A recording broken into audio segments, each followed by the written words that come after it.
ನಮಸ್ತೆ ವೀಕ್ಷಕರೇ, ಸಪ್ತಾಶ್ವ ಟಿವಿಗೆ ಸ್ವಾಗತ. ನಾನು ಶಮಿ ಶೆಟ್ಟಿ. ಕೋಟ್ಯಾಂತರ ಕನಸುಗಳ ಗೆಲುವು, ಟೀಮ್ ಇಂಡಿಯಾದ ವಿಜಯದ ಕತೆ. ಎಸ್, ಕ್ರಿಕೆಟ್ ಭಾರತದಲ್ಲಿ ಇದು ಕೇವಲ ಒಂದು ಆಟ ಅಲ್ಲ, ಇದು ಒಂದು ಭಾವನೆ, ಒಂದು ಹಬ್ಬ, ಒಂದು ದೇಶದ ಒಗ್ಗಟ್ಟು. ಮೈದಾನದಲ್ಲಿ 11 ಆಟಗಾರರು ಇದ್ದರೂ ಅವರ ಹಿಂದೆ ನಿಂತಿರುವುದು 140 ಕೋಟಿ ಜನ.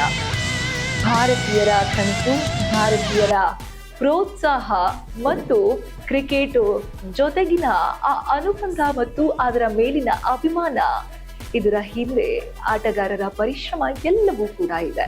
ಆ ಕಾರಣಕ್ಕೆ ಇಂಡಿಯಾ ನ್ಯಾಷನಲ್ ಕ್ರಿಕೆಟ್ ಟೀಮ್ ಪ್ರತಿ ಬಾರಿ ಮೈದಾನಕ್ಕೆ ಇಳಿದಾಗ ಇದು ಕೇವಲ ಪಂದ್ಯ ಅಲ್ಲ, ಒಂದು ರಾಷ್ಟ್ರದ ಕನಸಿನ ಹೋರಾಟ ಆಗಿರುತ್ತದೆ. ಈ ಗೆಲುವಿನ ಹೋರಾಟದ ಸಣ್ಣ ಜರ್ನಿ ಬಗ್ಗೆ ಹೇಳ್ತೀನಿ ಕೇಳಿ. 2007ರಲ್ಲಿ ಯುವ ತಂಡ, ಹೊಸ ನಾಯಕ, ಹೆಚ್ಚು ನಿರೀಕ್ಷೆ ಇರಲಿಲ್ಲ. ಆದ್ರೆ ನಾಯಕ MS ಧೋನಿ ತಮ್ಮ ಶಾಂತ ಸ್ವಭಾವ ಮತ್ತು ಧೈರ್ಯಶಾಲಿ ನಿರ್ಧಾರಗಳಿಂದ ಭಾರತವನ್ನ ICC men's T20 world cup 2007 ಗೆಲ್ಲುವಂತೆ ಮಾಡಿದ್ರು. ಆ ದಿನವೇ ಭಾರತೀಯ ಕ್ರಿಕೆಟ್ಗೆ ಹೊಸ ಯುಗ ಆರಂಭವಾಯಿತು. ಪ್ರತಿ ವರ್ಷವೂ ಗೆಲುವನ್ನ ಸಾಧಿಸಲು ಸಾಧ್ಯವಾಗುವುದಿಲ್ಲ, ಆದ್ರೆ ಅದಕ್ಕೆ ಬೇಕಾದ ಶ್ರಮ ಮಾತ್ರ ವರ್ಷದಿಂದ ವರ್ಷಕ್ಕೆ ಹೆಚ್ಚಾಗುತ್ತಾ ಹೋಗುತ್ತೆ. ಅದರ ಜೊತೆಗೆ ತಂಡದ ಕನಸು ಮಾತ್ರ ಎಂದಿಗೂ ನಿಂತಿಲ್ಲ. ಮತ್ತೆ 2024ರಲ್ಲಿ ನಾಯಕ ರೋಹಿತ್ ಶರ್ಮಾ ಅವರ ನಾಯಕತ್ವದಲ್ಲಿ ಭಾರತ ಮತ್ತೆ 17 ವರ್ಷಗಳ ನಂತರ ICC men's T20 world cup ಗೆದ್ದು ಇಡೀ ವಿಶ್ವಕ್ಕೆ ಒಂದು ಸಂದೇಶ ನೀಡಿತು. ಭಾರತವನ್ನ ಸೋಲಿಸುವುದು ಸುಲಭವಲ್ಲ ಎಂದು. ಇಂದು 2026 ಮತ್ತೆ T20 ವಿಶ್ವಕಪ್ನ ಭಾರತ ತನ್ನ ಮುಡಿಗೇರಿಸಿಕೊಂಡಿದೆ.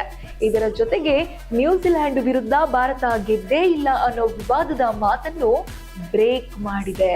ಈ ವಿಜಯ ಕೇವಲ ಆಟಗಾರದ್ದಲ್ಲ, ಇದು ಪ್ರತಿಯೊಬ್ಬ ಅಭಿಮಾನಿಯ ವಿಜಯ. ಇನ್ನು ಜನರಿಗೆ ಕ್ರಿಕೆಟ್ ಕ್ರೇಜ್ ಹೇಗಿದೆ ಅಂತ ನಾವು ನೋಡಿದ್ದೇವೆ. ಕೆಲಸದಲ್ಲಿ ಎಷ್ಟೇ ಬ್ಯುಸಿ ಇದ್ರೂ ಸಿಕ್ಕ ಸಮಯದಲ್ಲಿ ತಮ್ಮ ಮೊಬೈಲ್ ಕ್ರಿಕೆಟ್ ನೋಡ್ತಾನೆ. ಅಂಗಡಿಗಳಲ್ಲಿ, ಬೀದಿಗಳಲ್ಲಿ, ಹೋಟೆಲ್ಗಳಲ್ಲಿ ಅಷ್ಟೇ ಯಾಕೆ, ಮದುವೆ ಸಮಾರಂಭಗಳಲ್ಲಿಯೂ ಕ್ರಿಕೆಟ್ನ ನೋಡ್ತಾರೆ. ಪ್ರತಿಯೊಂದು ಬಾಲ್ ಅಭಿಮಾನಿಗಳ ಹೃದಯ ಬಡಿತ ಹೆಚ್ಚಿಸಿದ್ರೆ, ಪ್ರತಿಯೊಂದು ವಿಕೆಟ್ 6, 4 ಅಭಿಮಾನಿಗಳಿಗೆ ಸಖತ್ ಮಜಾ ನೀಡುತ್ತೆ. ಇನ್ನು ಮ್ಯಾಚ್ ಮುಗಿದ ಮೇಲಂತೂ ಎಲ್ಲೆಲ್ಲೂ ಸಂಭ್ರಮವೋ ಸಂಭ್ರಮ. ಕುಣಿದು ಕುಪ್ಪಳಿಸಿ ಪಟಾಕಿಯನ್ನ ಸಿಡಿಸಿ ಖುಷಿ ಪಡ್ತಾರೆ. ಕ್ರಿಕೆಟ್ ಅಭಿಮಾನ ಅನ್ನೋದು ಯಾವುದೋ ಒಂದು ತಂಡಕ್ಕಾಗಿ ಅಥವಾ ಯಾವುದೋ ಒಂದು ಮ್ಯಾಚ್ಗಾಗಿ ಮಾತ್ರ ಸೀಮಿತವಾಗಿಡದೆ, IPL ಇಂದ ಹಿಡಿದು T20 ವರ್ಲ್ಡ್ ಕಪ್ ತನಕವೂ ನಮ್ಮ ಅಭಿಮಾನಿಗಳ ಆಕ್ರಂದನ ಅಥವಾ ಅಭಿಮಾನ ಸಾಕಷ್ಟು ಮುಗಿಲೆದ್ದು ಅಭಿಮಾನಿಗಳನ್ನ ಹುಚ್ಚೆಬ್ಬಿಸುವ ಕೆಲಸ ಕ್ರಿಕೆಟ್ ಮಾಡ್ತಲೇ ಬಂದಿದೆ. ಅಂಡ್ ಒಟ್ಟಾರೆ ಇದು ಕೇವಲ ಟ್ರೋಫಿಯ ಕಥೆಯಲ್ಲ, ಇದು ಒಂದು ದೇಶದ ಹೃದಯದ ಕತೆ. ಟೀಮ್ ಇಂಡಿಯಾ ನಮ್ಮ ಹೆಮ್ಮೆ, ನಮ್ಮ ಶಕ್ತಿ, ನಮ್ಮ ಚಾಂಪಿಯನ್ಸ್.